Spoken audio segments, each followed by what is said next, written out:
નમસ્કાર વિદ્યાર્થી મિત્રો, સ્વાગત છે તમારું સ્કાયલાઇન એજ્યુકેશનમાં। આજે આપણે જોવાના છીએ ધોરણ 4 કુહુમાં 7મો પાઠ ખોટો જાદુ ખોટો બાવો। પ્રશ્નાર્થ ચિહ્ન અહીં લખેલું છે, એટલે કે જાદુ પણ ખોટો અને બાવો પણ ખોટો। શું એ વાત સાચી છે? તો એ આપણે પાઠ જોઈશું એટલે આપણને ખબર પડી જશે। તો ચાલો શરૂઆત કરીએ। ચાલો ગાઈએ ગીતડું। તો અહીં એક જે ગીત આપેલું છે એ આપણે ગાવાનું છે। આ આપણી એક્ટિવિટી નંબર કેટલામી છે? તો કે પહેલી છે, બરાબર। ચાલો જોઈએ। અંતર મંતર જંતર, હું છાણું છું એક મંતર, તને ચકલી બનાવી દઉં, તને કાગડો બનાવી દઉં। તો અહીં શું કહેવા માંગે છે? તો કે અંતર મંતર જંતર, મારી પાસે એક એવો મંત્ર છે કે જેનાથી હું તને ચકલી પણ બનાવી દઉં અને કાગડો પણ બનાવી દઉં। જુઓ આ ટોપલી છે ખાલી, એમાં પરી બેઠી છે મતવાલી, મારી ટોપલીમાં જાદુ, એમાં પરીને બેસાડું, એનું સસલું બનાવી દઉં, અંતર મંતર જંતર। તો એ એક ટોપલી બતાવે છે કે જે કેવી છે? ખાલી છે। એમાં તમારે શું જોવાનું છે? તો કે પરી બેઠી છે, એની અંદર મતવાલી સરસ મજાની પરી એમાં બેઠી છે। મારી ટોપલીમાં એવો જાદુ છે કે હું એમાં પરીને બેસાડું અને એનું સસલું બનાવી દઉં। જુઓ આ ગંજીફાની રમત, એટલે કે પત્તાની રમત, બરાબર। એ રમતમાં છે મોટી ગમ્મત, પહેલાં ગુલામ આવે છે પછી રાણી આવે છે, એનો બાદશાહ બનાવી દઉં, અંતર મંતર જંતર। તો આ રમતની અંદર મોટી ગમ્મત છે, ખૂબ જ મજા આવે છે। પહેલાં આવે ગુલામ, ત્યાર પછી આવે રાણી, બરાબર છે। હવે આને હું શું બનાવી દઉં? તો કે બાદશાહ બનાવી દઉં। જુઓ આ છે નાના ઠીંગુ, એનું નામ પાડ્યું છે મેં પીંગુ, પીંગુ ખૂબ દોડે છે, મોટા ઝાડ કૂદે છે, એને લંબુ બનાવી દઉં છું, અંતર મંતર જંતર।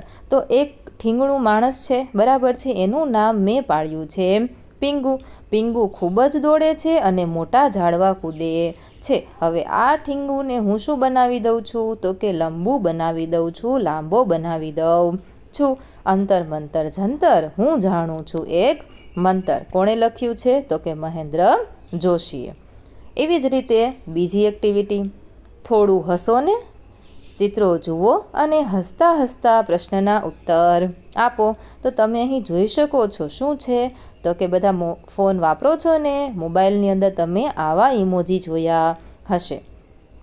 ત્યારબાદ અહીં એક ચિત્ર આપેલું છે, બરાબર છે, એના પ્રશ્નના ઉત્તર તમારે હસતા હસતા આપવાના છે। જોઈએ આ ચિત્રમાં તમને સૌથી વધુ શું ગમ્યું? તો ચાલો આપણે જવાબ છે એ લેખિતમાં જ જોઈ લઈએ। તો એમાં જવાબ આવશે, આ ચિત્રમાં મને બાળાનું હાસ્ય સૌથી વધુ ગમ્યું। તો અહીં જે એક બાળા આપેલી છે જે મંદ મંદ હસી રહી છે, એ મને ખૂબ જ વધારે ગમ્યું। બીજું, કોણ કોણ ખુશ દેખાય છે? તો કે સૂરજ, વાદળા, ફૂલ, પતંગિયા, બરાબર છે। ત્યાર પછી પક્ષી, બિલાડી અને વૃક્ષો ખૂબ જ ખુશ દેખાઈ રહ્યા છે। ત્રીજું, આ ચિત્ર કયા સમયનું હોય એવું લાગે છે? તો કે સૂરજ દાદા ઉગી રહ્યા હોય એવું લાગે છે, એટલે આ ચિત્ર સવારનું છે। ચોથું, પતંગિયા ઉડીને ફૂલ પર જશે, બરાબર, પતંગિયા ક્યાં જાય? તો એનો જવાબ આવશે ફૂલ પર જશે। પાંચમું, આ છોકરી અને બિલાડીના નામ પાડો, બરાબર, આ છોકરીનું નામ રિંકુ અને બિલાડીનું નામ પિંકી। ત્યાર પછી આગળ જોઈએ આપણે, ઉપરના સ્માઇલી જોતા તમને કોણ યાદ આવ્યું અને કેમ? તો કે આ સ્માઇલી જોતા મને મારો ભાઈ યાદ આવ્યો, તે કાગળોમાં આવા બધા સ્માઇલી દોર્યા કરે છે, બરાબર। ત્યાર પછી આગળ આપણે ત્રીજી એક્ટિવિટી જોઈએ, બરાબર। એમાં શું કહ્યું છે? તો કે ચિત્ર શબ્દનો એક જ વાર ઉપયોગ કરીને ચિત્ર વિશે લખો। તો આ શબ્દનો આપણે એક જ વાર ઉપયોગ કરી અને એના વિશે લખવાનું છે। જોઈએ, આ વર્ગખંડ છે, તેમાં એક બારણું છે, એક બારી છે, બુલેટિન બોર્ડ પર ચિત્ર અને કંઈક લખાણ ચોંટાડેલા છે, તે વર્ગખંડમાં 9 બેન્ચ છે, બરાબર, તમે અહીં ગણી શકો છો 3, 3 અને 3, ઓકે, એટલે 9 બેન્ચ થઈ। દરેક બેન્ચ પર 2 બાળકો છે. વર્ગખંડમાં કુલ 18 બાળકો બેઠા છે. એક બાળક જાદુનો ખેલ બતાવતો જણાય છે. અહીં તમે નીચે જોઈ શકો છો. બરાબર છે. ચાલો ત્યાર પછી આપણે આગળ જોઈશું ચોથી એક્ટિવિટી. તો એમાં આપણને કહ્યું છે તમને નવા નવા વેશ ભજવવા ગમે. અહીંયા કોણ કયો વેશ ભજવ્યો તે સાંભળો, ગાઓ, સમજો અને ભજવો. તો અહીં એક આપણને બમ બમ બોલા નામની એક્ટિવિટી આપેલી છે, જેમાં કોણે કયો વેશ ધારણ કર્યો એ આપણે જોવાનું છે. જોઈએ આપણે આગળ. બા બેઠી તી રસોઈ કરવા. અહીં તમે જોઈ શકો છો રસોડાનું ચિત્ર આપેલું છે. લઈ એ પળનો લાહવો, એનો લાભ ઉઠાવીને જટા બનાવી ભભૂત લગાવી બચ્ચો બન્યો ત્યાં બાવો. બરાબર. બચ્ચુએ જટા બનાવી, માથા ઉપર ભભૂત લગાવી એટલે કે રાખ લગાવી, અને બચ્ચું શું બની ગયો તો કે બાવો બની ગયો. બમ બમ ભોલા અલખ નિરંજન, હું છું ખાખી બાવો. ભિક્ષા માટે આવ્યો મૈયા ચપટી આટો લાવો. બરાબર છે. તો બચ્ચું રસોડામાં એન્ટર થતો શું બોલે છે તો કે બમ બમ ભોલા અલખ નિરંજન, હું ખાખી બાવો છું. ભિક્ષા માટે હું અહીં આવ્યો છું મૈયા, મને ચપટી આટો એટલે કે લોટ આપો. રસોઈ એવી કશી ખપે ના, નહીં મીઠાઈ માવો, વૈરાગીને ભોજન સાદું ખીચડી આટો ખાવો. મીઠાઈ અને માવો જેવી કોઈ પણ રસોઈ આપણને શોભે નહીં, ખપે નહીં. મારું તો જીવન વૈરાગી અને મારું ભોજન છે સાદું. મને તો ખીચડી અને લોટ ખાવો. બરાબર છે. પૈસા કપડાં કંઈ ન જોઈએ, ના જોઈએ સર પાવો, મન મોજીલા બની અમારે શિવજીનો જશ ગાવો. તો મારે તો પૈસા પણ ન જોઈએ અને કપડાં પણ ન જોઈએ. સરપાવો એટલે તો કે ભેટ. બરાબર છે. મારે કોઈ પણ ભેટ પણ જોતી નથી. મારે તો મન મોજીલા બની અને મહાદેવનો જશ જ ગાવો છે. બા બોલી આ જીજી કરતી. વિનંતી કરી બાએ શું કરી તો કે ચીપિયા ના ખખડાવો. એની પાસે જે હાથમાં ચીપિયો હોય એ ખખડાવતો હતો, એટલે બાએ કીધું કે એ ના ખખડાવો, ઘરમાં હમણાં કોઈ નથી ને મુજને ના બીવડાવો. હમણાં ઘરમાં કોઈ નથી, મને બીવડાવશો નહીં. અચ્છા મૈયા હમ ચલતે હે કહીને ચાલ્યો બાવો, વેશ હટાવી થઈને ડાહ્યો બોલ્યો, હું જ બન્યો તો બાવો. તો માતાએ એમ કહ્યું કે મને ના બીવડાવો, એટલે બાવાએ એમ કહ્યું અચ્છા મૈયા, સારું મૈયા, હું જાઉં છું એમ કહી અને બાવો ચાલ્યો ગયો. બરાબર છે. પછી વેશ હટાવીને પાછો આવ્યો અને શું કીધું તો કે હું જ બાવો બન્યો હતો. કોણ બોલ્યું તો કે બચ્ચું બોલ્યો. નરોત્તમ વાણંદ. બરાબર છે. એણે આ લખ્યું છે. જોઈએ અહીં વાતચીત આપેલી છે, જેના જવાબ આપણે લેખિતમાં જ જોઈશું. એ પહેલાં વિડીયોને લાઈક કરો. તમારી સાથે તમારે તમારા મિત્ર સાથે આ વિડીયોની લિંકને વોટ્સએપ પર શેર કરવાની છે, જેને લીધે એને તમામ સોલ્યુશન મળી શકે. અને હા, જો તમે ચેનલ પર નવા હોય તો ચેનલને સબસ્ક્રાઈબ કરવાનું ભૂલશો નહીં. ચાલો જવાબ જોઈએ. તો એમાં પહેલો સવાલ છે, તમને આ ગીત સાંભળતા ક્યારે મજા પડી? તો આપણે જવાબમાં લખીએ, મને આ ગીત સાંભળતા ખાખી બાવો જ્યારે બોલે છે બમ બમ ભોલા અલખ નિરંજન ત્યારે, અને જ્યારે બા આજીજી કરે છે ચીપિયો ના ખખડાવો ત્યારે મને ખૂબ મજા પડી. બીજો સવાલ, તમારે ત્યાં માગવા આવનારને મમ્મી પપ્પા શું આપે છે? બરાબર છે. તો લખવાનું, મારે ત્યાં માગવા આવનારને કોઈક વાર ભોજન પણ કરાવે છે. બરાબર. તો ત્રીજું છે, બાવો કોને કહેવાય? તો લખીએ, જે કુટુંબ છોડીને સાધુનો વેશ લઈ ભિક્ષા પર જ પોતાનું ગુજરાન ચલાવે છે તેને બાવો કહેવાય. ચોથું, ભિખારીને અથવા તો બાવાને ભીખ અથવા વસ્તુઓ આપવી જોઈએ અને શા માટે? લખીએ, વસ્તુઓ આપવી જોઈએ કારણ કે તેઓ ભિક્ષા પર જ નમતા હોય છે, પણ જો એ ઢોંગી હોય તો આપણે એને કોઈ પણ વસ્તુ આપવી જોઈએ નહીં. પાંચમું, તમારા ગામમાં ભિક્ષા કે જમવાનું માગવા કોણ આવે છે અને ક્યારે? તો કે વાર તહેવારે, સામાજિક પ્રસંગે ભિક્ષા કે જમવાનું માગવા આજુબાજુમાં રહેતા ગરીબ ભૂખ્યા લોકો આવે છે. ત્યાર પછી ભિક્ષા માગવા આવતા સાધુ, બાવા કે ફકીરનો પહેરવેશ કેવો હોય છે? તો કે લાંબો ભગવો ઝભ્ભો અને ભગવા રંગની લુંગી પહેરતા હોય છે. ત્યાર પછીનો સવાલ, તમને બાવાની બીક લાગે કે બાવીની? કેમ? મને બાવાની કે બાવીની બીક લાગતી નથી, કારણ કે લખ્યું છે કે હું બહાદુર છું. ત્યાર પછી આગળનું, બાવા અને ફકીર ભિક્ષા માગવા આવે ત્યારે કેવું કેવું બોલે છે? તો કે બચ્ચા કુછ દે દે તેરા કલ્યાણ હો જાએગા, અથવા તો અલખ નિરંજન બાબા કો કુછ દે દે, આવા વાક્યો એ બોલતા હોય છે. 9મો સવાલ, તમને આ ગીતમાંથી કયા શબ્દો અને વાક્યો યાદ રહ્યા તે બોલો. તો લખીએ, બમ બમ ભોલા, અલખ નિરંજન, હું છું ખાખી બાવો, અચ્છા મૈયા હમ ચલતે હૈ, અને ચીપિયો ના ખખડાવો. ઓકે, ચાલો ત્યાર પછી આગળ જોઈએ.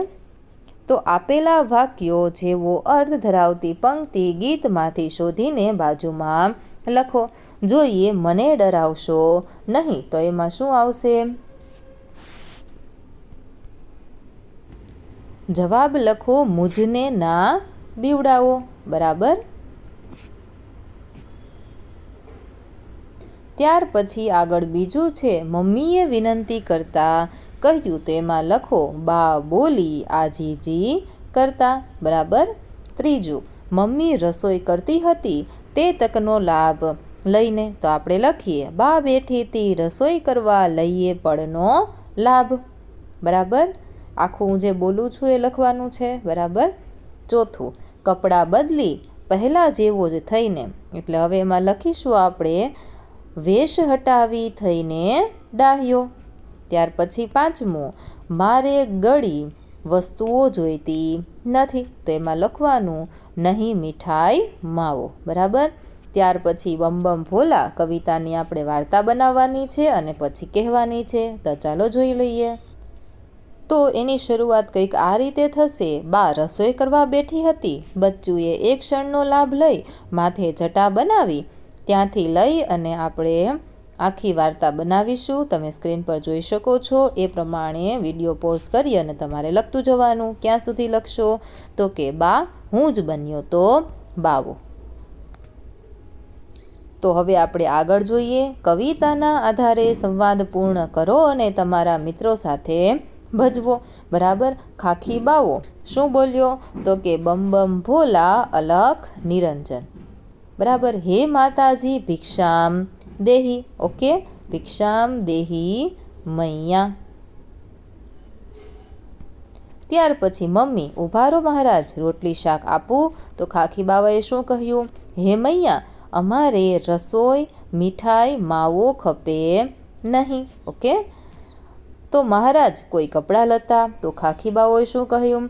તો કે હે માતે, અમારે કોઈ વસ્તુ જોઈતી નથી, માત્ર લોટ આપો, ચોખા આપો. બરાબર. પૈસા કપડાં કંઈ ન જોઈએ. ત્યાર પછી શું આવશે? તો કે બમ બમ ભોલે અલખ નિરંજન. બરાબર. મમ્મીએ શું કહ્યું? તો કે મહારાજ મહેરબાની કરીને ચીપિયો ખખડાવશો નહીં, હમણાં ઘરમાં કોઈ નથી, મને બીવડાવશો નહીં. છેલ્લે બાળક શું કહે છે? તો કે હે મોમ, જોયું, હું જ બન્યો હતો બાવો. ઓકે, ચાલો ત્યાર પછી વાંચો અને સમજો. ભિક્ષા એટલે શું થશે? તો કે દાન થશે. પહેલું, શિષ્યો આશ્રમમાં રહેતા અને ભિક્ષામાં મળેલું ભોજન આરોગતા, દાનમાં મળેલું ભોજન એ ખાતા. બીજું, કર્ણ પાસે ભિક્ષા માગવા આવેલ કોઈ ખાલી હાથે જતું નહીં, એટલે તો એ દાનવીર કર્ણ કહેવાય છે. આજીજી એટલે શું થશે? વિનંતી. બરાબર. દર્દી પોતાનો રોગ મટાડવા ડૉક્ટરને આજીજી કરવા લાગ્યો અને બાળકોએ પરીને આજીજી કરી અને અમને રાક્ષસથી બચાવ્યો. વેશ એટલે શું થશે? દેખાવ થશે. બરાબર.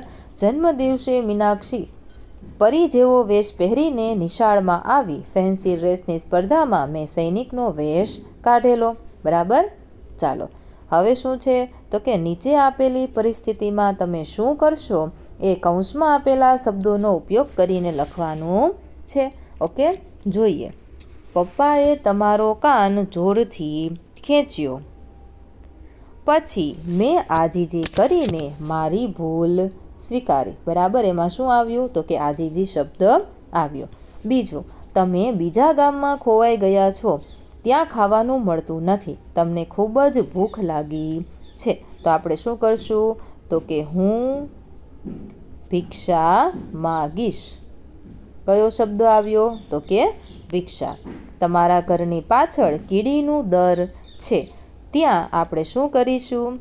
તો કે આટાથી કીડિયારું પૂરીશ. બરાબર, આટાથી કીડિયારું પૂરીશ. ચોથું, પ્રજાસત્તાક દિને તમે નાટકમાં ગાંધીજી બન્યા છો, તો હું ગાંધીજીનો વેશ ધારણ કરીશ. અહીં જવાબ આપેલો છે અને કયો શબ્દ આવ્યો? તો કે વેશ. બાકી કયો રહ્યો? તો કે સરપાવ. લખો પાંચમામાં, નાટકમાં સરસ કામ કરવાને કારણે તમને ઇનામ મળવાનું છે, સરપાવથી હું રાજી થઈશ. આવું આપણે લખીશું, એટલે કે ભેટથી હું રાજી થઈશ, આવું આપણે લખવાનું. હવે આગળ જોઈએ આપણે. તો હવે તો ગીત તમને બરાબર યાદ રહી ગયું ને? એકવાર ફરીથી ગાઈ લ્યો. સાચો જવાબ પસંદ કરી અને ખરુની નિશાની કરવાની છે. જોઈએ આપણે પેલું, બાવો કોણ બન્યું હતું? તો આપણને છેલ્લે ખબર પડી ગઈ ને, કોણ બન્યું હતું? બચ્ચું જ બન્યું હતું. બીજું, બચ્ચું બાવો ક્યારે બન્યો હતો? તો કે રસોઈ વેળાએ, રસોઈ સમયે. ત્રીજું, બચ્ચુએ બાવો બનવા શું શું કર્યું? તો કે છટા બનાવી અને ભભૂત લગાવી. ચોથું, બાવો શું લેવાની ના પાડે છે? તો કે પૈસા કપડાં લેવાની ના પાડે છે. પાંચમું, બાવો કેમ જતો રહ્યો? તો કે બા ડરી ગઈ એટલે. બરાબર. છઠ્ઠું, મમ્મીને ક્યારે નવાઈ લાગી હશે? તો કે બાવાને બચુડા તરીકે જોઈ અને નવાઈ લાગી હશે. અહીં આપેલું છે, આ વાક્યો મોટેથી બોલીને બતાવો. તો ચાલો બોલો. બમ બમ ભોલા અલખ નિરંજન. બીજું, અચ્છા મૈયા હમ ચલતે હૈ. ત્રીજું, હું જ બન્યો તો બાવો. અને ચોથું, મુજને નામ બીવડાવો. ઓકે, ફરીથી આપણે ચાલો ગીત ગાઈએ. કયું ગીત? તો કે અંતર મંતર જંતર. બરાબર છે, હું જાણું છું એક મંતર. ઓકે, તો ત્યાર પછીની એક્ટિવિટી છે આવ આવ જા જા. એ આપણે આવતા વિડીયોની અંદર જોઈશું. તો અહીં સુધી તમને ખૂબ જ મજા આવી ગઈ હોય તો વિડીયોને લાઇક કરો. તમારા મિત્ર સાથે આ વિડીયોની લિંકને જરૂરથી વોટ્સએપ પર શેર કરી દેજો. અને ચેનલ પર નવા હોય તો ચેનલને સબસ્ક્રાઈબ કરવાનું ભૂલશો નહીં. તમારી શાળાનું નામ શું છે એમને કમેન્ટ બોક્સની અંદર જરૂરથી જણાવજો. મળીએ આવતા વિડીયોની અંદર.